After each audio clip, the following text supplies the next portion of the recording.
আমরা দাফনও করব মানুষ হিসাবে, জানাজাও হবে মানুষ হিসাবে, দোয়া কালামও পড়া হবে মানুষ হিসাবে, কিন্তু কবরে দিতে দেরি, চেঞ্জ হইতে দেরি হবে না। এই জন্যই আমাদের জানাজার একটা নিয়ম আছে যে যখন জানাজা মাইয়েতকে কবরে রাখা হয়, মৃত্যু ব্যক্তিকে, তো বলে মাথার গিরাটা খুলা দিও, পায়েরটা খুলা দিও, মধ্যখানেরটা না করলেও হবে।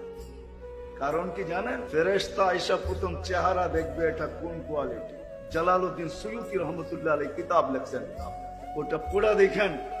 ইমাম কুরতুবী রহমতুল্লাহ আলাইহি কিতাব লেখছেন তাযকিরা ক্বাবলা আল মাউত ওয়া বা'দা আল মাউত। আরো অনেকে কিতাব লেখছেন, দুররাতুন নাসিহা ফি কাশফি উলুমিল আখিরাহ। শত কিতাবের নাম দেওয়া যায়, পড়েন দেখেন। মানুষ হিসাবে দাফন হবে বটে, জানাজাও হবে বটে, কান্দাও হবে বটে, কবরে রাখাও হবে বটে। যখন রাইখা চলে আসা হবে, ফেরেশতারা যখন আসবে, তো মুখের কাপড়টা সরা